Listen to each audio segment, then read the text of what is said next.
Si pulang pakai kopiah putih. Yang belum pakai kopiah putih belum sampai tanah suci. Nah tapi beberapa tahun terakhir ini terjadi kemudahan sampai ke tanah suci. Sehingga sekarang ini yang bisa pakai kopiah putih itu banyak sekali. Kopiah putih tidak lagi menjadi pembeda. Nah saya ingin sampaikan kepada semua pesan sederhana. Cari samanya, jangan cari bedanya. Tapi ada satu hal, ini pertama. Yang kedua saya ingin sampaikan, kita ini adalah umat terbaik. Umat Islam ini. Kita ini umat terbaik. Kuntum khairul ummatin urijati linnas. Ta'muruna bil ma'ruf wa tanhauna 'anil munkar wa tu'minuna billah. Kita sadar tapi umat terbaik itu bukan sebagai privilege. Umat terbaik itu sebagai tanggung jawab. Tanggung jawab. Apa bedanya? Kalau privilege itu untuk dinikmati. Kalau tanggung jawab itu untuk ditunaikan. Jadi kita punya tanggung jawab menunaikan. Nah, kalau kita tengok umat kita, sering sekali umat itu berhasil atau gagal bukan karena mampu atau tidak mampu, tapi karena baca perubahan atau tidak baca perubahan. Jadi pesan kedua, karena kan kultum ini, dibatasi waktunya gitu. Kalau enggak kan nanti gelandrah kemana-mana ini. Jadi kedua adalah tentang membaca perubahan. Kalau kita membaca perubahan dengan cepat dan mau melakukan antisipasi, insya Allah kita berhasil. Dan sejarah umat Islam sudah menunjukkan yang membaca tanda-tanda perubahan zaman, mengikuti perubahan zaman, mengantisipasi, maka dia menjadi pemenang di zamannya. Nah saya ingin masuk soal ini pendidikan Pak. Kenapa? Masjid ini, itu kalau kita lihat, gedungnya bagus. Arsiteknya bagus, rancangannya bagus. Ini pakai ilmu tidak Bapak Ibu? Pakai ilmu. Ada ilmu arsitek, ada ilmu sipil, ada ilmu, semua ini macam-macam ilmu ada di sini. Sampai jadi gedung seperti ini. Nah kita sering melewatkan bahwa untuk membangun umat, apalagi umat yang bersatu, diperlukan namanya pendidikan. Ini kunci sekali. Nah tetapi pendidikan itu sudah mengalami perubahan luar biasa. Anak-anak kita itu, anak-anak abad 21 hari ini. Gurunya, guru-guru abad 20. Sekolahnya, cara menata kelasnya abad 19. Betul Pak? Banyak. Jadi kalau sampean panjenengan datang ke sekolah, nanti ketemu 3 abad di satu tempat. Gitu. Anak abad 21, guru abad 20, ruang kelas 19. Coba panjenengan lihat aja. Panjenengan lihat foto kelas tahun 1800, sama persis seperti sekarang. Ruang kelas 1700 sama seperti sekarang. Percaya saya.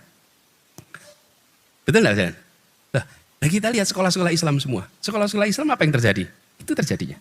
Sudah saatnya semua masuk ke abad 20. Nah masjid ini saja sudah. Saya diberi instruksi memberikan kultum. Pendengarnya siapa? Yang di masjid ini dan yang di video ini loh.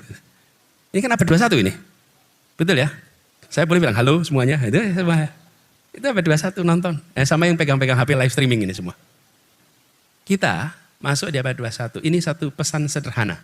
Bila kita tidak baca perubahan zaman, dari aspek metode, maka kita akan ketinggalan. Ilmu mengenai perubahan itu banyak. Jadi saya usul pada jamaah di sini, khususnya di Semarang, yang saya dengar jamaah Masjid Ukhuwah Islamiyah ini dari semua unsur sama, semua unsur setara. Jadi unsur apapun baca perubahan zaman ini. Betul-betul kita harus siap untuk berada berdua satu. Dan ini terasa sekali. Saat ini para guru ngaji itu mengalami kompetisi yang amat ketat dari sisi kualitas. Karena mendengarkan guru ngaji di kampung, habis itu yang mendengarkan buka YouTube membandingkan yang guru ngaji di kampung dengan YouTube yang terkenal. Betul tidak, Ustaz? Betul ya? Bahkan pertanyaan yang disampaikan ke guru ngaji di kampung, pertanyaan kulaan dari YouTube. Betul tidak? Nah ini aspek sederhana yang harus jadi perhatian bagi kita semua. Karena perubahan ini tidak akan mungkin bisa terjadi untuk kita mengejar ketertinggalan kecuali kita sendiri menengok. Nah untuk itu bagaimana? Saya usul pada kita semua di sini. Saya usul untuk kita tengok perkembangan dunia. Dan memperhatikan pertanyaan dunia. Ini namanya kuliah kan? Ini kan kuliah loh. Kultum toh, kuliah toh, betul ya kuliah? Bener ya? Jadi kalau kuliah itu dosen tanya boleh dijawab toh? Nah, tadi kan dibilang tidak boleh tanya jawab. Maksudnya jangan tanya ke dosennya gitu kan. Tapi dosennya tanya sama mahasiswanya boleh loh? Boleh. Nah sekarang saya mau tanya nih. Yang membaca berita tentang Indonesia setiap hari mohon acungkan tangan. Loh ya mosok gak baca berita. Berita yang berani acungkan tangan. Saya pengen tahu yang acungkan tangan. Yang melalui medsos boleh, melalui koran boleh. Pokoknya mengikuti berita Indonesia setiap hari. Banyak juga yang gak ikutin berita ya. Hah? Kalau mengikuti berita Semarang tiap hari, malah enggak. Masalah betul ini. Berita tentang Indonesia tiap hari. Saya ulang coba. Siapa yang ngikutin? Acungkan tangan. Mohon supaya kita bisa tahu. Banyak apa-apa. Malah justru saya pengen tahu. Banyak alhamdulillah. Kalau nggak baca tuh malah jenengan ngopo gitu loh bentino. Alhamdulillah. Syukur alhamdulillah. Pertanyaan kedua. Acungkan tangan. Siapa yang membaca berita internasional tiap hari?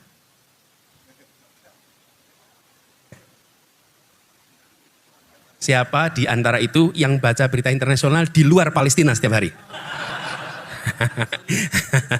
Kalau Palestina semuanya baca. Di luar soal Palestina tiap hari. 2, 3, 4.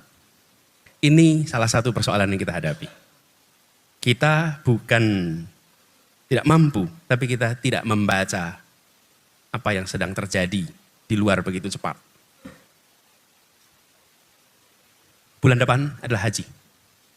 Bulan depan haji. Dan dahulu orang-orang yang pulang dari haji sering ditakuti di negerinya masing-masing. Kenapa? Karena haji adalah pertemuan global pertama umat manusia. Dari semua, duduk sampai di Mina. Sampai di Mina diskusi, tukar pikiran dari mana-mana. Dan sebelum sampai haji, di Mekah semua berkumpul dari mana-mana, tukar pikiran. Yang punya gagasan ini dari Indonesia, ketemu dari Maghribi, ketemu dari Mongolia, ketemu dari Turki, tukar pikiran. Forum global pertama dunia itu namanya haji. Karena itulah orang-orang pulang haji itu tercerahkan. Tercerahkan, mengapa? Karena dia lihat dunia. Ketika kembali ke kampungnya masing-masing, dia membawa pikiran-pikiran tentang perubahan. Pikiran-pikiran tentang kemajuan. Pikiran-pikiran tentang apa yang terjadi di luar sana. Karena waktu itu belum ada ini. Belum itu ada. Dan haji itu kemudian ya diberi titel, ya diawasi. Kalau di Indonesia, pulang haji diawasi Belanda. Ya, karena ini membawa ide kemerdekaan pasti. Karena itu membawa ide perjuangan pasti. Sudah berangkatnya perlu modal, pulang bawa gagasan, modal gagasan, nah itu mengerikan Pak. Sekarang kita punya alat ini, tidak perlu itu saja. Malah bahkan sekarang haji kita itu, yang Indonesia kumpul sama Indonesia, yang Malaysia sama Malaysia, yang Thailand sama Thailand, yang Turki sama Turki, betul ya? Kalau dulu bergabung, dan bahasa pemersatunya bahasa Arab. Nah, sekarang saya usul antisipasi perubahan. Baca, lihat apa yang sedang terjadi. Karena kita tidak bisa mengubah nasib kita. Tidak bisa kita mengubah nasib kita dengan menunggu harapan yang lain. Harus kita sendiri yang mengikhtiarkannya. Jadi pesan keduanya adalah tentang membaca perubahan. Kalau itu dikerjakan, insya Allah kita naiknya sama-sama. Kalau tidak, maka yang baca perubahan naik lebih cepat. Yang tidak baca perubahan tertinggal. Lalu yang tertinggal dan yang tercepat sulit dipersatukan. Kalau bapak-bapak, ibu bisa menunjukkan kepada saya contoh persatuan dalam ketimpangan, saya pengen nonton Bapak Ibu. Persatuan dalam ketimpangan, kalau ada. Tidak ada. Persatuan selalu ditopang dengan rasa keadilan. Dan keadilan itu dapat lewat kesetaraan. Nah kesetaraan dapat lewat kemajuan yang bersama-sama. Jadi ini yang kita harus ikhtiarkan sama-sama. Semoga apa yang selama ini menjadi ikhtiar di Masjid Ukhuwah Islamiyah ini akan dimudahkan pencapaiannya. Dan semoga yang memberikan wakaf tempat ini akan dilipat gandakan pahalanya. Dilipat gandakan rizkinya. Dan seluruh yang terlibat akan tercatat memiliki sumur pahala yang alirannya tidak pernah berhenti. A'udzubillahi minasyaitonirrajim. Bismillahirrahmanirrahim.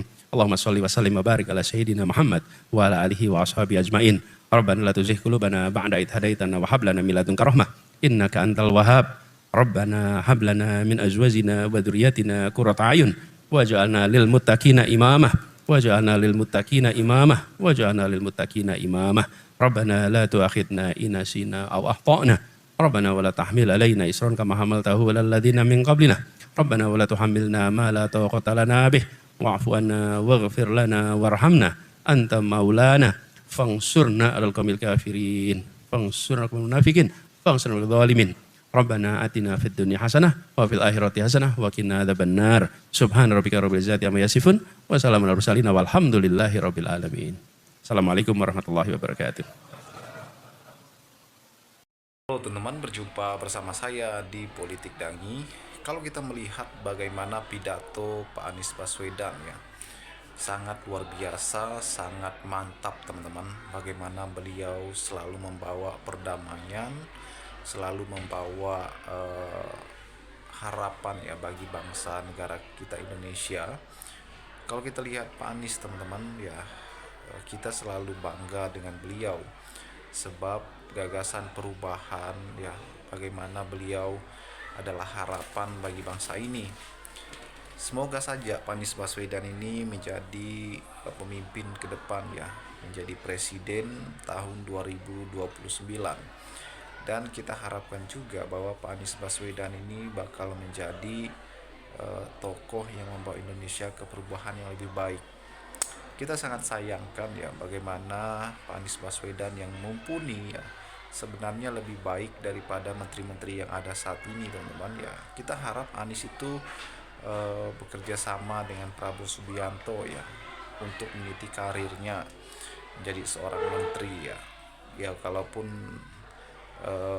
tidak bisa ya tidak apa-apa juga ya. Kita berharap Anies tetap menjadi oposisi, membela rakyat kecil, membela hak-hak rakyat. Agar apa? Agar Anies Baswedan terus menyuarakan gagasan perubahannya. Kecintaan masyarakat terhadap Anies ini teman-teman sangat luar biasa, sangat mantap, sangat membuat kita percaya harus ada tokoh besar sekelas Pak Anies Baswedan yang dikenal secara nasional itu membela hak-hak rakyat, membela kedaulatan rakyat ya. Ketika Anies banyak kerap kali teman-teman ya hadir di tengah-tengah masyarakat yang tidak mendapat ketidakadilan ya dan sebagainya. Bagaimana menurut kalian?